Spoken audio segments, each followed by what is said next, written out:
Hello, everybody. I'm Howie Hawkins. I was the Green Party and Socialist Party candidate for president in 2020. And this podcast, Green Socialist Notes, is about continuing to educate and organize around the eco-socialist program that my running mate Angela Walker and I ran on in 2020. So today, no guests. We're just going to talk about current affairs and got to start with Gaza again. Israel just bombed two schools where refugees were staying, killing hundreds in Khan Yunis in Gaza City.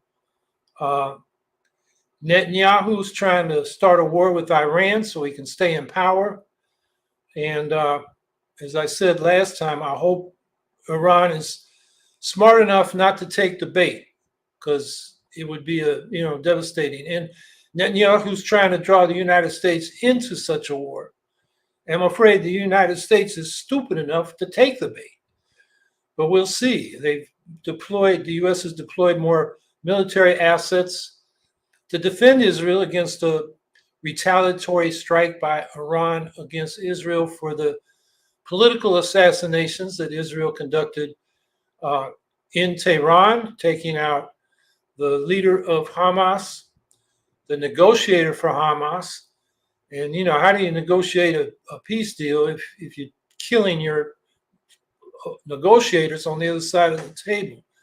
And Israel also hit a Hamas leader or a Hezbollah leader in Lebanon. So the tensions are very high. The chatter in the media is that a war or a strike by Iran could happen at any point. The last couple of days, the U.S., Egypt, and the United Arab Emirates urged people to get back to the negotiating table, but Netanyahu's response was these attacks on the schools. It's a terrible situation, and I think what we need to keep doing is pushing for the U.S. to condition any more weapons to Israel on a ceasefire and prisoner exchange, and then movement by Israel toward an end to apartheid and occupation and toward a political solution. And if we just give unconditional support to Israel, they're going to keep doing what they've been doing. And that's a genocidal war in Gaza, continued expansion of settlements in the West Bank, all in violation of international law. And, the U.S. is the key here. So we need to keep pressing our demands on this administration, on the Harris campaign. The Trump is hopeless. I mean, you don't even need to put demands on him. He's going to give Israel whatever it wants. So that's still top of the news. Meanwhile, in Ukraine, Ukraine just made an incursion into the Kursk region of Russia, which is on the border of Ukraine, north of Kharkiv. It's an area that was traditionally Ukrainian speaking, although between the Russian Empire and the Soviet Empire and Russification, the number of Ukrainian speakers has declined, but historically it was a Ukrainian region. And so the question is, why is Ukraine doing this when it's stretched to the limit along the front lines, particularly in the east and Donetsk? And there's a lot of speculation. One is just to boost the morale of the Ukrainian people and the soldiers, because it's been a tough year. Aid was delayed. They're running short of troops on the front lines. They've started mobilization. That's not being that well received in all parts of Ukrainian society. So maybe this was to just change the psychology and also tell the international community this is not a frozen battle. We still need weapons. Another thought is Ukraine is going to hold this land and then try to trade it for Russian occupied land in Ukraine. Another thought is they're not that far from the Kursk nuclear power plant. And some people think maybe Iran wants to capture that and then trade it for the Zaporizhia plant that the Russians occupy in Kherson region. I hope that's not their objective. The last thing we need is a military battle around a nuclear plant. Russia did that to capture Zaporizhia. It's, what could go wrong? And this nuke in Kursk is an exact carbon copy of the nuke in Chernobyl that had that disastrous accident in 1986. So let's hope that's not what Ukraine is about. But we don't really know. Meanwhile, Russia continues to, its war crimes. They just hit a supermarket in a town about 7 miles from the front lines in Donetsk, killing 14 and wounding over 40 more. I mean, this just goes on and on. And so, where it stands now is Ukraine wants Russia out. Russia wants Ukraine to cede 4 oblasts that Russia partially occupies. Ukraine is asking Russia to come to its next international peace conference, which is based on Ukraine's 10-point peace program.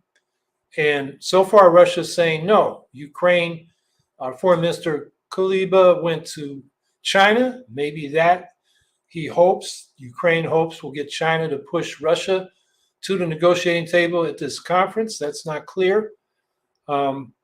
Meanwhile, Russia's just saying, our demands stand, and they're threatening that if you don't capitulate now, we're going to take more land. And Ukraine's saying we're going to fight back. So it's a war of attrition. A lot of the military analysts say Russia is running out of, artillery and armored vehicles, and they're losing lots of troops, although they can keep mobilizing more Russians, a much larger population. So some think by the end of the summer, Russia will be kind of exhausted and won't be able to conduct the offensives it's been doing.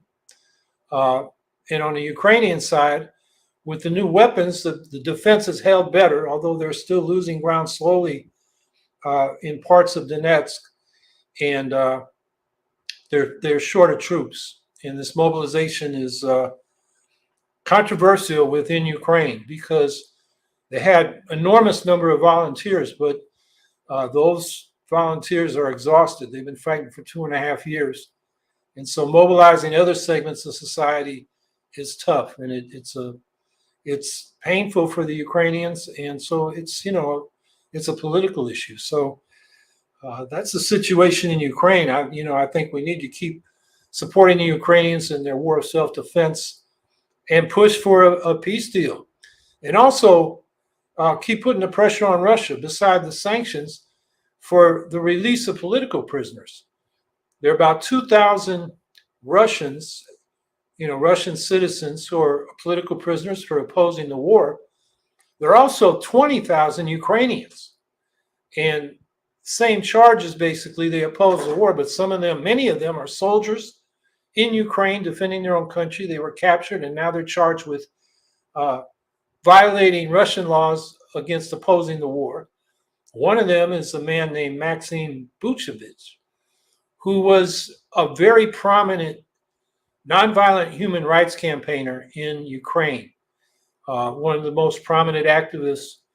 And when the Russians invaded, he said, nonviolence won't work. You can't stop a missile with a peace banner. And so he joined the armed forces. And now Russia's charged him with terrorism for defending his own country against the Russian invasion.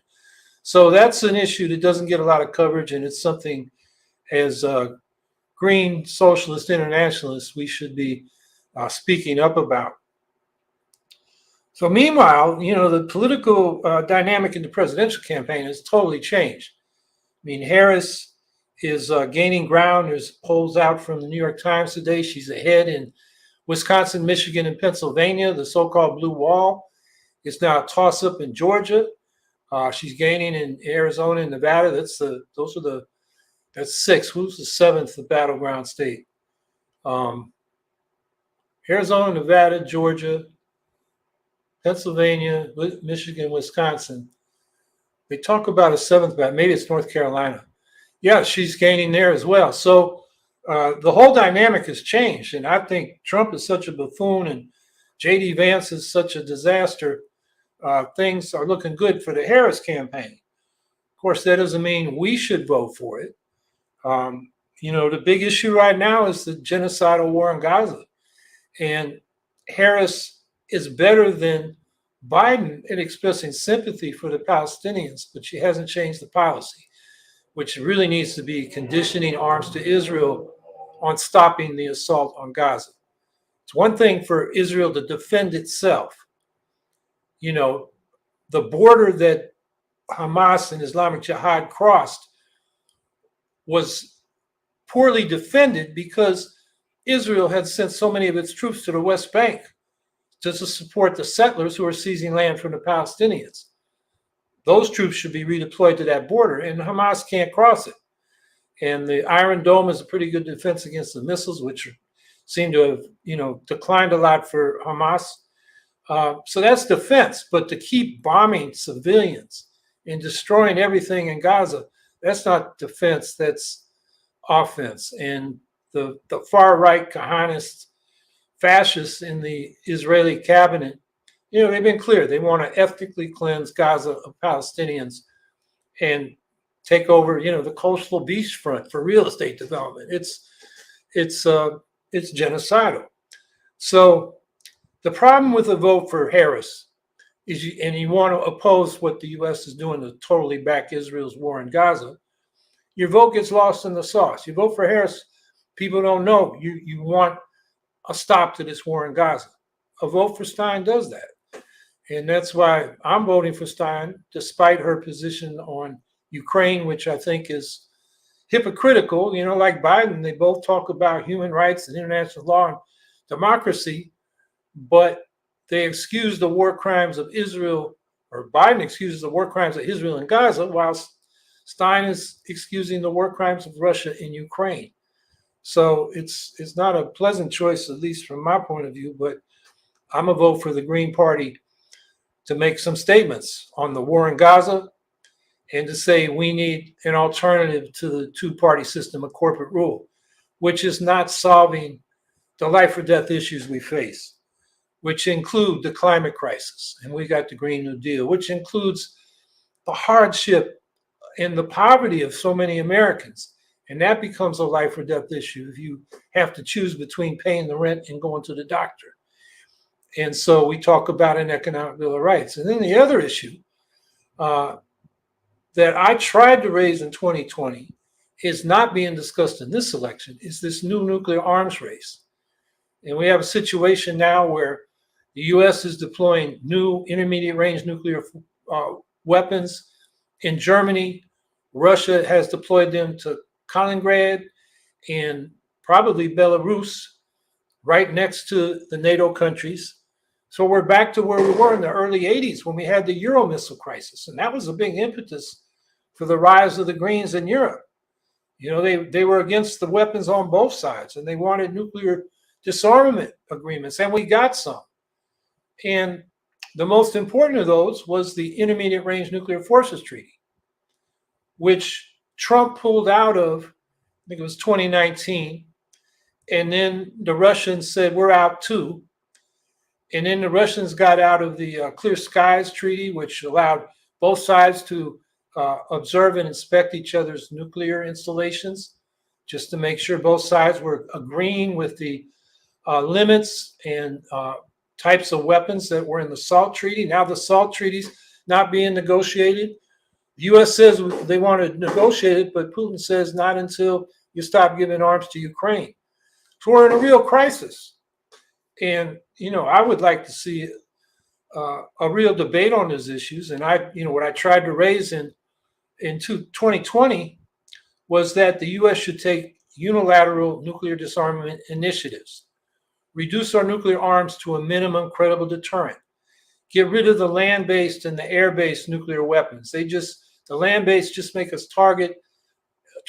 The air-based aren't necessary because we got the submarine nukes. Pledge no first use of nuclear weapons like India and China do. Although with this new nuclear arms race, and China's increasing its nuclear arms as well as Russia and the U.S., now China's thinking maybe they'll drop that no first use policy. So we're in a really bad situation. And if the U.S. would take these initiatives and, then go to the other nuclear powers and say, we need to disarm and come into compliance with the new treaty on the prohibition of nuclear weapons, which over 100 countries are behind, but none of the nuclear powers. And that's where the U.S. could show leadership and put the other nuclear powers on the spot. We've taken unilateral initiatives to reduce the tensions, no first use, a smaller number of nukes. Now let's negotiate their complete abolition. And it would be good international politics, even if, Russia or China or, Pakistan or Israel were stubborn about it. Um, it would start a whole new conversation internationally. And the U.S. standing in the world is going down because of their support for Israel. This would be a way to, get us back in a position where we can have constructive influence in the world. So, I'm just lamenting the fact that this will not be debated in the presidential debates if they happen between Harris and Trump. It's not being covered by the mass media. And it's a life or death issue, like the climate crisis. I mean, that's another one. We are way behind, and I say we, the world, way behind where we ought to be to head off the worst climate changes that are going to be disastrous. We're already into them, but we can still mitigate the damages and make the transition. And the longer we wait, the worse it gets. And we're just not moving. And again, that's an issue that is not part of the presidential debate. So there's a lot of things we need to do in the world. I guess that's why we need the Green Party. And so let's, a lot of issues to talk about. Let's see what's on your mind and take your questions and comments.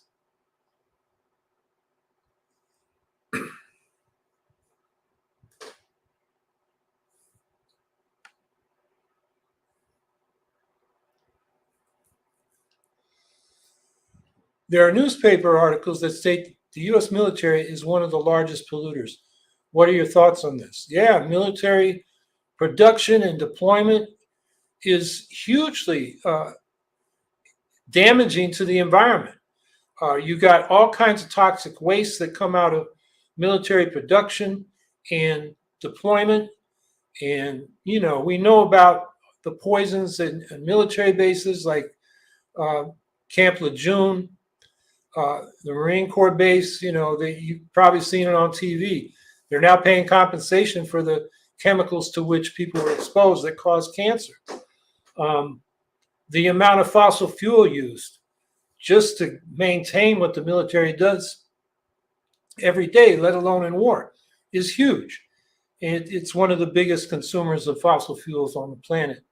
So, yeah, I mean, the more we can reduce the military footprint of the U.S. and every country, the better it is for the environment. So, yeah, military spending is an environmental issue. Scout Trooper 164. I think they went into Kursk so Russia can feel the war effort at home instead of remaining solely in Ukraine ground. They have oil generation that leads to Hungary, so that would hurt Orban. Is it the oil pipeline or the gas pipeline that goes through Kursk? Or maybe both of them do. That's where it transits into Ukraine and goes across into Hungary and Europe. And that oil and gas has still been flowing until very recently when Ukraine cut off the gas to Hungary. And Orban is angry about that. But Ukraine says, this is us coming into compliance with the international sanctions against Russia.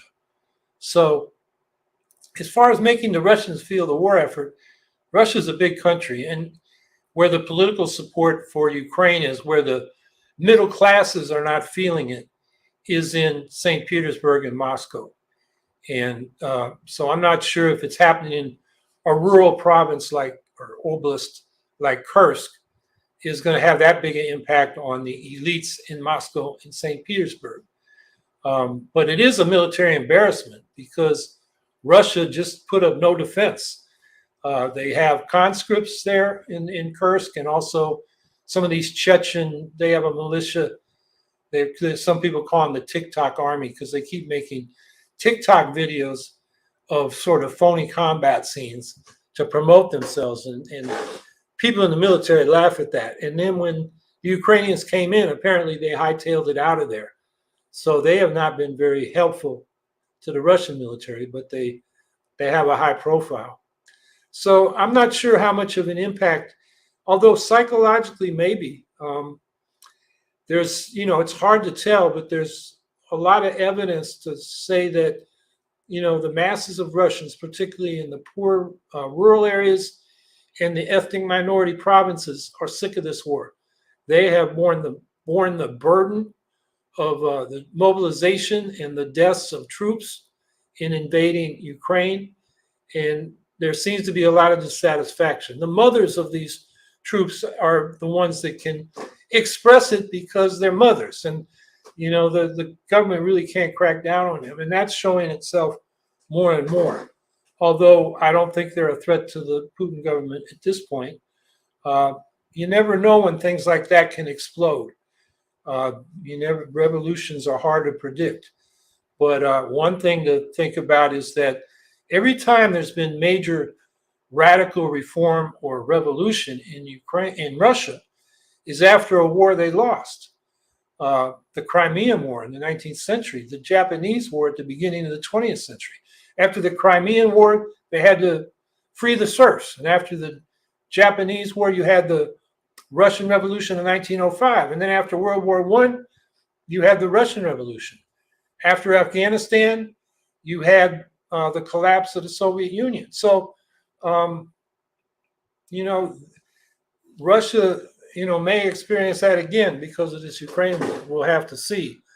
But I think, I guess I'm sort of thinking out loud here, but the fact that the Ukrainians are on Russian territory may have a bigger psychological effect than I first said, that it won't affect the elites in Moscow and St. Petersburg.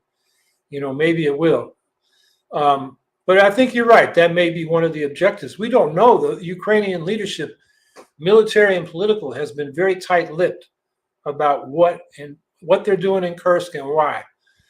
So, what I laid out as possible motives or objectives is just what people are speculating in the military analysts about the war. So we're going to have to see on that one, I guess.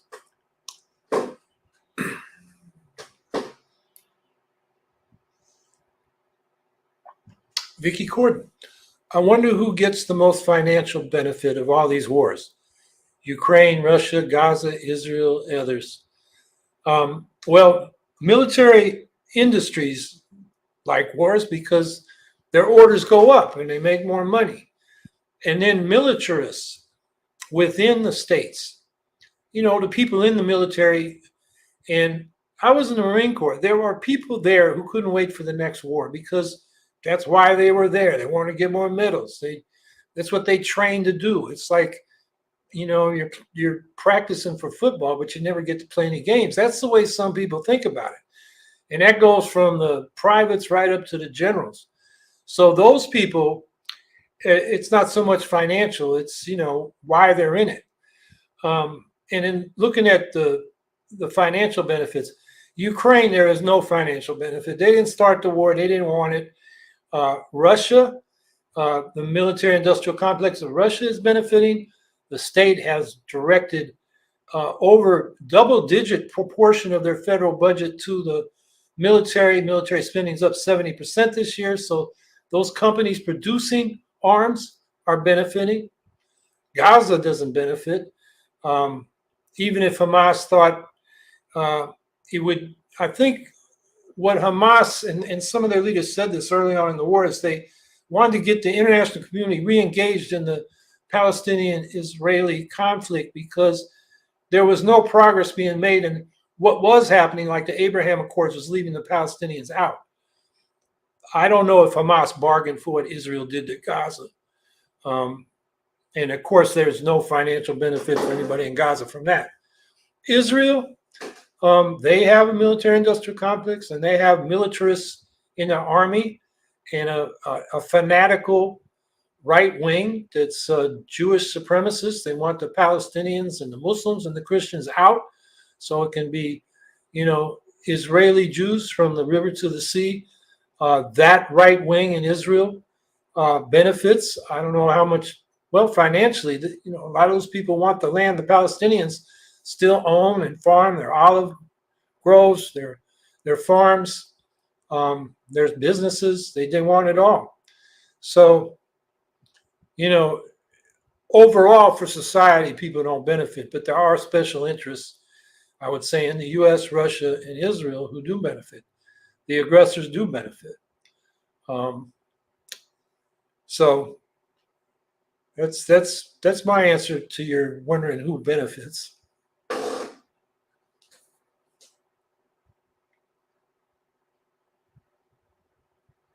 Strong flower. Greetings, Howie. Jill Stein seems to have a pretty big following and is getting a bit of exposure.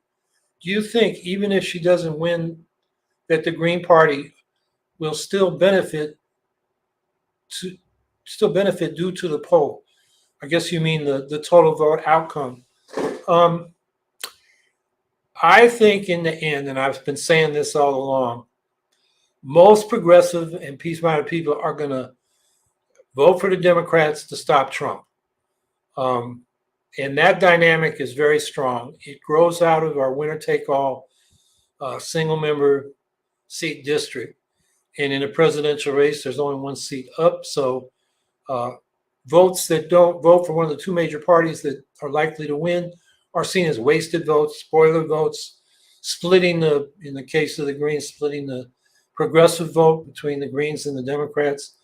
I think those concerns are going to push most people uh, to the Harris Walz ticket. And there's not a lot we can do. We're not going to get the same media coverage. I think the Stein campaign is good to keep hammering home on Gaza and, supporting the Palestinians' struggle for justice. I just read, Jill is looking to have a Palestinian run with her. And one of them, who hadn't been mentioned before, Al Jazeera mentioned a couple, the guy that heads the Arab American Anti-Discrimination Committee, and another guy who is a Palestinian stand-up comic who has a pretty big following. He was a surrogate for Bernie Sanders in 2020. They've both been asked. And then it was Nora Erekat, who's a law professor, I believe, at Rutgers, who I would like to see because she's in solidarity with the Ukrainians as well as the Palestinians, which would, I hope she can educate you a little bit more on international solidarity with oppressed nations, not just Palestinians, but not the Ukrainians. So and I looked at Norcott's Twitter feed, and she's mentioning she was offered it. It sounds like she's open to it. And I think the guy at the Arab American Anti-Discrimination Committee, he would have to leave his job. He's executive director of it. So I don't know. Yeah, they're the three names. Oh, yeah. Randy Fogarty in the chat says another person considered was Jacqueline Luckman. And I wouldn't be a fan of her being the vice presidential candidate. She's a campist. She's the position that the only imperialism in the world is U.S. imperialism. So anybody opposing them, no matter how reactionary, we should support as anti-imperialist, which I think is a reactionary position. So, but we'll see. I'm rooting for Nora Erekat if that report from NBC that was out today is accurate. Well, it's got to be accurate because Nora put it on her Twitter feed. So I'm afraid now the Gaza question, Jill will probably do better than I did because there's a large group of people, particularly Palestinians and Arab Americans and Muslim Americans, who are just truly through with the Democrats for their continued, full support for Israel's war in Gaza. And so there's a good number of votes, 100 to 300,000 maybe. I don't know, that could go to Jill. So, but it's not going to be, I saw somebody in the chat speculating at 7%. I would be astounded if that happened. I mean, we ran Ralph Nader against two, corporate centrists, Al Gore and George W. Bush, who ran as a compassionate conservative. How far right he would go, particularly with the wars in the Middle East, was not foreshadowed in that campaign. So Ralph had better name recognition than those two guys did. America's consumer advocate, and he still only got 2.4% because that spoiler dynamic is so strong. And that's why I've been emphasizing we got to push for ranked choice voting and proportional ranked choice voting in the legislative bodies. That proportional ranked choice voting will transform American politics because it will put Greens in the legislative bodies up and down from the town council to the U.S. House of Representatives, and it will just change the whole debate, the whole dynamic in politics. And it's the only way I think we're going to get to a point where we can have the kind of influence on national policy that our position should have, given what public opinion polling says about our positions, like Medicare for all and the Green New Deal and taxing the rich and raising the minimum wage. All these things are very popular, and we're the only party pushing them. So, but we're not going to get there without changing the electoral system away from the winner-take-all single-member district system. I think we should do our best to get a good Green vote out, but let's not be disappointed if our hopes are not met because, Trump is in this thing. And, people are rightly scared of what he will do to our democratic rights, the administration of programs that have been around for ages, from environmental regulations to worker and consumer safety regulations to the tax system. Trump wants to basically fire civil service workers and replace them with right-wing hacks and destroy, programs that benefit the American people. He wants to weaponize the Justice Department against his political opponents, including people like us who will be protesting what he would do. So that fear that people have of Trump is real.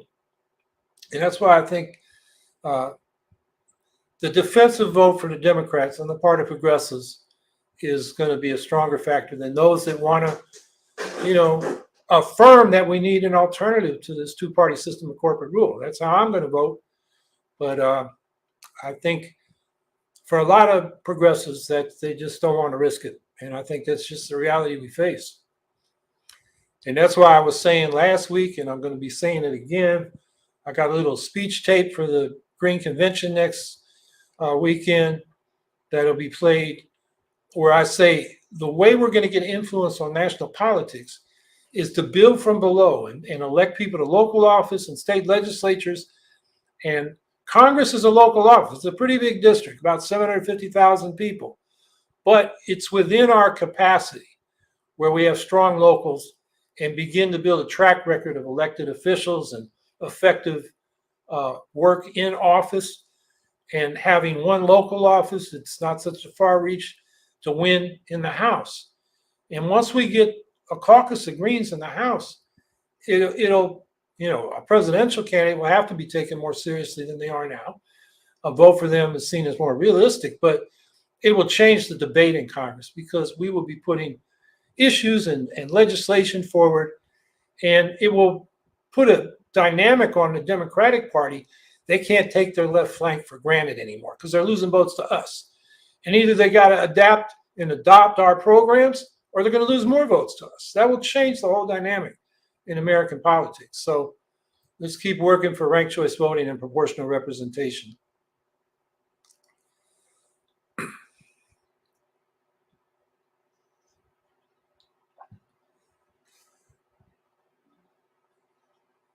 Scout Trooper 164, Howie, Russia always threatens nukes if the West does something to help Ukraine. But now Ukraine is invading Kursk. Won't that finally get people to stop fearing escalation after no response? Yeah, it's become the boy crying wolf, and people just aren't listening anymore. I think that's happening. I think even within the Biden administration, which was more concerned about that than probably any other government in the West, it makes no sense for Russia to use any kind of nukes in this war. First of all, they're destroying the land they're supposedly trying to conquer. It would turn the whole world against them. And they're trying to, build allies because they are pretty isolated in the world. if countries aren't openly supporting them, there's only about 5 or 6 of them, and they're all one-party dictatorships. They're countries that are remaining neutral, not because they really are in any kind of solidarity with Russia, because they fear the consequences, because they depend on Russia for raw materials, some foreign aid. In the case of some African states, the support of the Wagner Group to support their dictatorships. So they have various reasons for staying neutral. But, the votes in the UN General Assembly, I think, are indicative. There have been 3 of them, and they've all been over 140 opposing Russia's invasion, 5 or 6 not voting for that resolution to condemn the invasion, and about 35 abstaining. But they're abstaining, I believe, most of them not because they support what Russia's doing, but because they're afraid of opposing them, the consequences of it. So I think, the nuclear threat was always, I think, a phony threat. I don't think Russia's going to do that because it would be self-defeating. And of course, if Russia uses nukes, the retaliation is going to destroy the Russian military. From the reporting we have, the U.S. would not respond with nukes to a tactical nuclear, the use of a tactical nuclear weapon by Russia and Ukraine, but they would respond with a devastating conventional response that would destroy the Russian military in Ukraine and in the bordering regions. And that would be a disaster for Putin. So I think the nukes is just, saber rattling, trying to scare people. But I think at this point, people realize, Russia's not going to use those nukes. It would be self-defeating for them.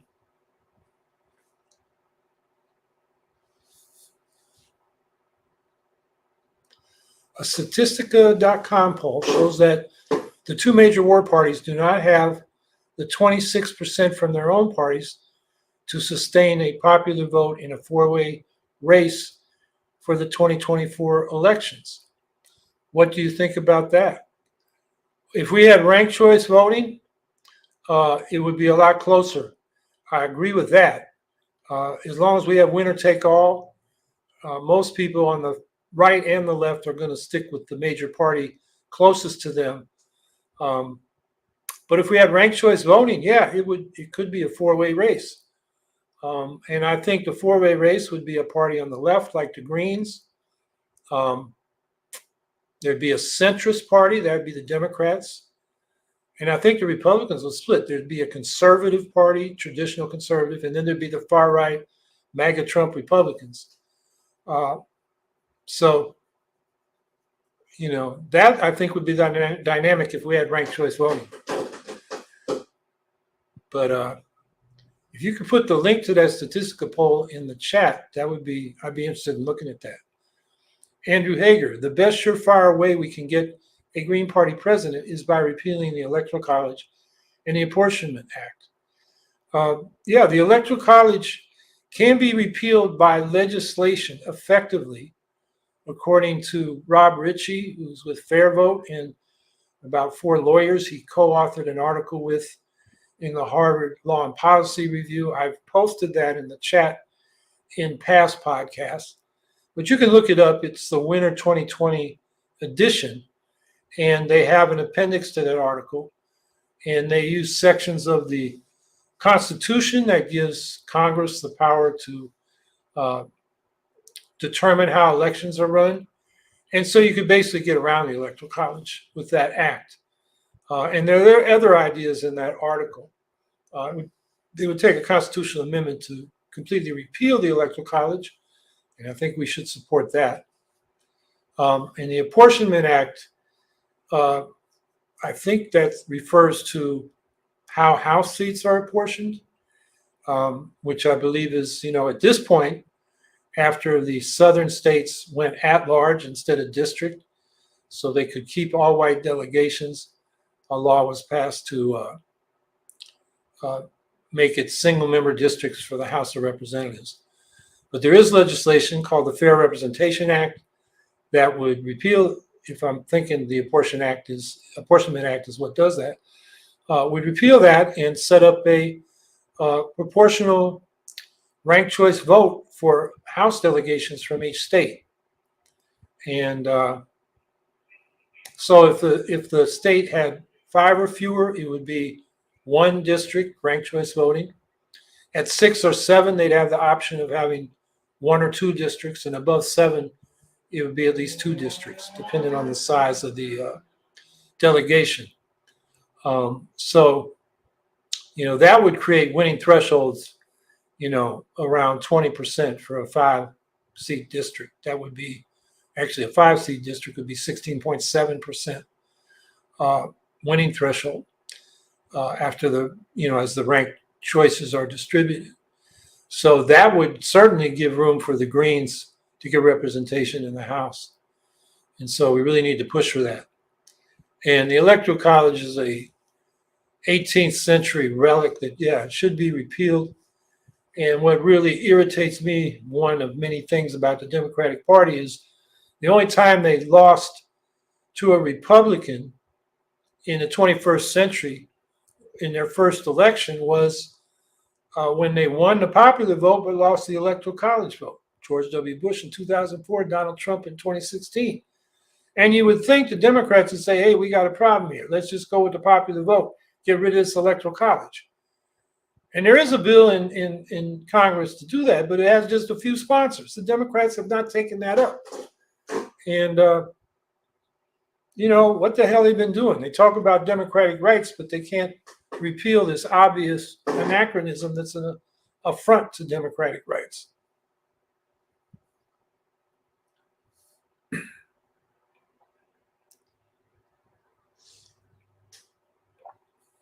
If we were to divest from war, how would the money be spent? Well, we've called for a peace dividend since the USSR fell apart and even before. And of course, we'd spend it on domestic human needs and environmental protection. And right now, a lot of it needs to be spent on a Green New Deal, to have a serious program to get to 100% clean energy and 0 greenhouse gas emissions in a rapid timeline, like a decade. And even that wouldn't be enough. You couldn't fund it all with just transferring money from the military budget. It's more expensive than that. And I laid that out in the Eco-Socialist Green New Deal budget we did in 2020. That's still on the HowieHawkins.us website. We would have to borrow money because that money's got to be spent now. And it would pay for itself over time because we do it, a lot of it in the public sector. So when people are paying for power or public housing or transit fares for public transportation, that would be paid back over time. But the money needs to be spent now. You go to meeting human needs and protecting the environment. I think that's how we would spend it. Strongflower. It's so unfortunate that most people in the USA aren't voting third parties. Democrats and Republicans constantly suppress third-party exposure. Yeah, it's unfortunate, but I think it flows from this winner-take-all single-member district system. And even though executive offices are inherently single-member, if it was in the context of proportional representation in legislative bodies, then other parties beside the 2 major parties would be seen as credible options for those executive office races. And if they were by ranked choice voting, people could vote for their first preference without worrying about it helping their worst enemy. So unfortunate, it's like kind of implies we can't do anything about it. And what I'm trying to say is we can do something about it. In this election in November, ranked choice voting is on the ballot in 6, maybe 7 states. In 5, it is to implement it, and that counts the District of Columbia. In 2, in Alaska, it's to repeal it.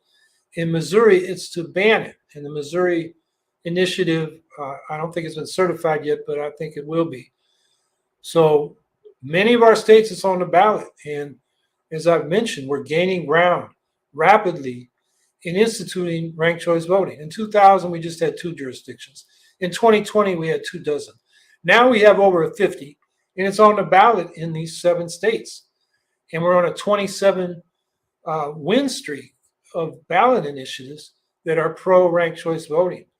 So I think that's one optimistic thing we can point to in current politics, and it's something we all need to be involved in our communities, whether it's getting ranked choice voting and preferably proportional ranked choice voting for your town or city council or county ledge or county board or your state legislature, and of course pushing that Fair Representation Act in Congress. Why the hell isn't your member of Congress a sponsor? There are only 7, or maybe it's 9, one of those 2. But there are 435 members of Congress, so we have a lot of work to do to make that an issue. And it's an issue we can make in the next, 10 weeks or 12 weeks? Where are we? Something like that until the election. And there are, there's debate about congressional races. There, town meetings. There may be debates. You got your local newspapers to write letters to the editor to.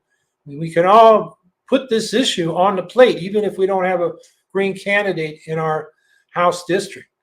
And I hope people will do that. We've got to just keep raising the profile of this issue and making the argument for it. And so anyway, that's one thing I think we can do this election that will definitely have positive consequences.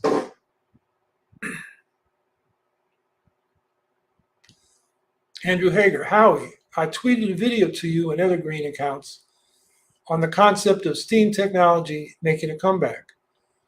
Once the stream is over, I implore you to watch it and take it into consideration. Okay, tweeted means X, and I don't look at that platform every day or see when you tweet something to me. I guess there's a private messaging thing. I've used that. I will look for that, Andrew, and I'll see what that video shows, and I'll take it into consideration.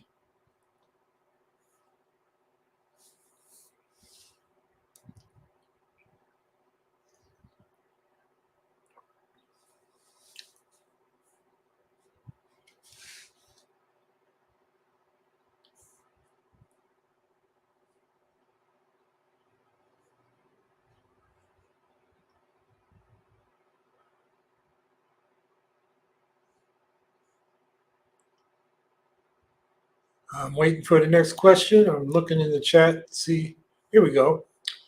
Will voting for a pro-war candidate split the war vote 3 ways and lead to uncertainty? If so, then would voting green provide certainty? Well, 3 ways would be between Harris, Walz, Trump, Vance, and Kennedy, Shanahan. Those are the 3 pro-war candidates with respect to Gaza. I'm afraid that Gaza doesn't have that high profile in the electorate. The bigger issues are the economy, inflation, immigration, abortion. And Gaza is just not as salient with many people like it is for us in the Greens, who are so strongly anti-war and anti-imperialist. So it's just not the top issue. And neither Trump nor Harris wants to make it so. They just want Israel. Well, Trump certainly wants Israel to just continue doing what it's doing in Gaza. And Harris expresses qualms about what's going on. But the question is she going to do anything about it? Like condition arms to Israel. Those arms are in violation of U.S. laws against sending arms to countries that violate human rights. So, there's a legal basis for doing that.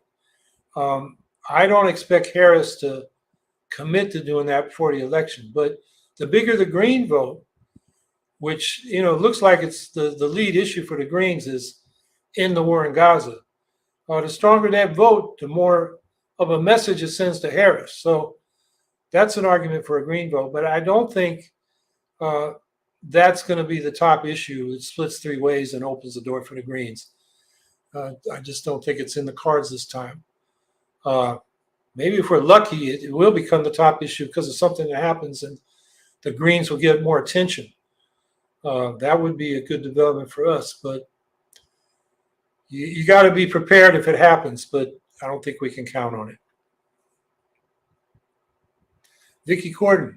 A lot of people refuse to vote because they dislike both major parties. So the Green Party could encourage these people to vote Green as an excellent option. Absolutely. The problem with people that don't vote, I think their biggest reason is they're not apathetic. They're alienated. They don't feel they have any power. They don't think their vote makes any difference. And that's the argument we got to have with those people and say it does make a difference. You can give them historic examples where small vote was the difference, or examples where, like when I ran for governor in New York and got 5%, Cuomo, the guy who won, had to move our way to try to capture some of our votes back, is the way he looked at it. So he adopted the $15 minimum wage that we had campaigned and he hadn't. A ban on fracking, which we had campaigned on and he hadn't. Paid family leave, which he had opposed and we campaigned for. He increased spending on the public schools, which is probably the biggest reason he lost so many votes, because the public school teachers were truly angry at him for the austerity he had imposed on the schools. So you don't have to win the vote to have an impact. Your vote is your voice, and we got to convince these people that you got a voice. You got to vote, and it is your voice, and you might as well use it. Another thing I tell people is, they're spending your money, and people go, "What? You pay taxes." And even if they're low income and don't pay income taxes, they pay sales tax, gasoline tax if they have a car. I guess that's a sales tax. Their excise taxes. They pay the property tax, even if it's through a landlord. They pay a hell of a lot of taxes, and they pay it as high a rate as the billionaires when you add together all the taxes people pay, state, local, and federal. And so you might as well have a say in how they're spending your money. That's an argument I've had a few people saying, I hadn't thought of it that way. So yeah, we got to encourage these people to vote, and we got to give them good reasons. And I think one thing that will help is if the Greens are visible locally, working on local issues that people care about. And then when you go to the people that haven't been voting and they see, oh, it's those Greens, they're always doing good things. They're out there speaking up for the people. They care about the community. Okay, yeah, I can go out and vote for them. That's another thing that, will give them some hope. And the idea, for a lot of these people that don't vote, government is so distant, they don't even know where it is. I mean, honestly, in low-income neighborhoods, people think of the government, they think of the police and the jail system, the court system. And you talk to these people about, well, can I get your vote for city council? Well, okay, what does that do? They don't know. They haven't been educated, and their whole experience of government has been negative. So those are people that are hard to persuade, particularly because it's been so negative, their experience with the police and the court system. And it isn't just people who have been, convicted of doing something wrong and spent time. It's their families and friends. It's their neighborhoods. So, if we're out there in the community doing positive things and people have a trust in us, then when we say it's important to vote, we'll get a better hearing.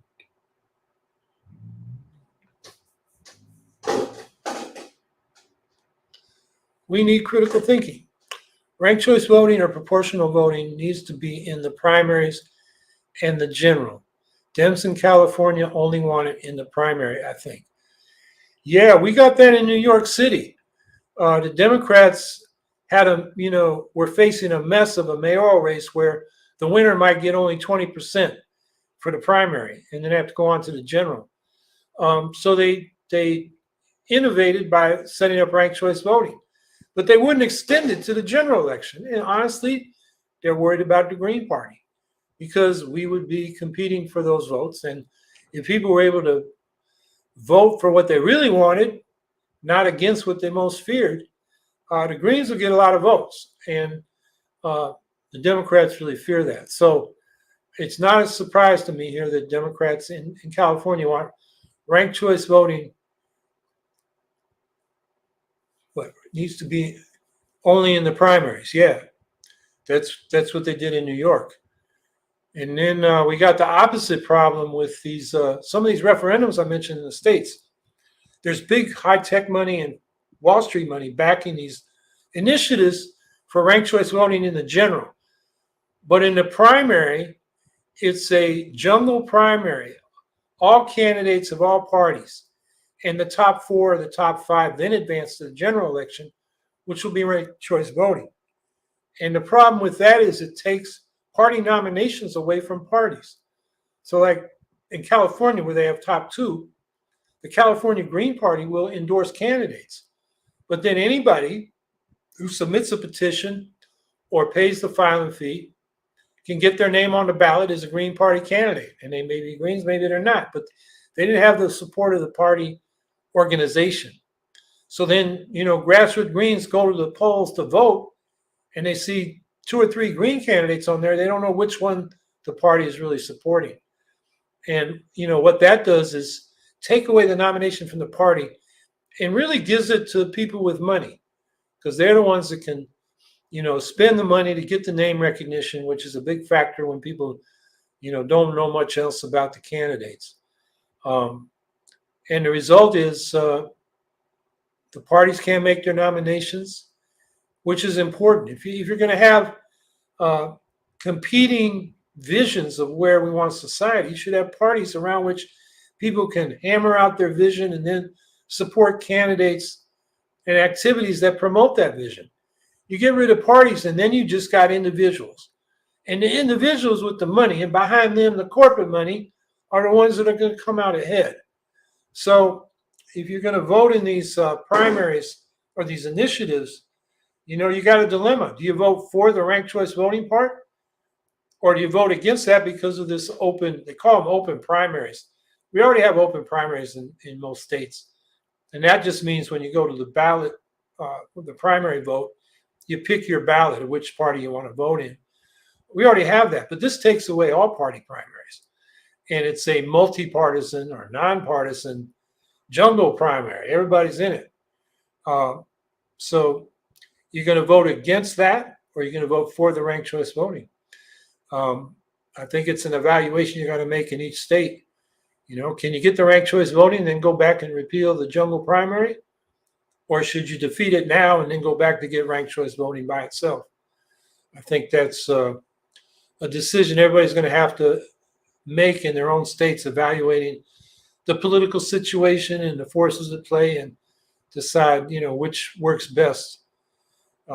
So good luck with that. We don't have it in New York. We don't have initiatives here, but we got to go through the legislature. But in those states I mentioned, you will be facing that question.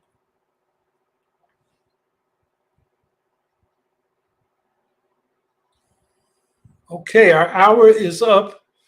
Next Saturday is the Green National Convention, when we will nominate our presidential and vice presidential candidates and vote up or down the platform amendments that were adopted by the National Committee, and other things going on during the convention. It will be going on at our regular time. So what I'm hoping I'm able to do is we'll have this Zoom call and we'll answer your questions. We can maybe talk about the convention, and then I'll have on my other browser the convention itself in case I need to vote. So that will be interesting if we can pull it off. But that's the plan for next week. And in the meantime, stay active on these issues. Ranked choice voting, proportional representation, the war on Gaza, solidarity with Ukraine. Not to mention, and we didn't talk about this, these domestic issues. We got a healthcare crisis, a housing crisis, a border crisis, where instead of legalizing immigration, they want to penalize people seeking asylum. It's inhumane. So there's a lot to talk about, a lot to do, and stay active. It does make a difference. So we'll see you next week during the convention. And in the meantime, have a good week, everybody.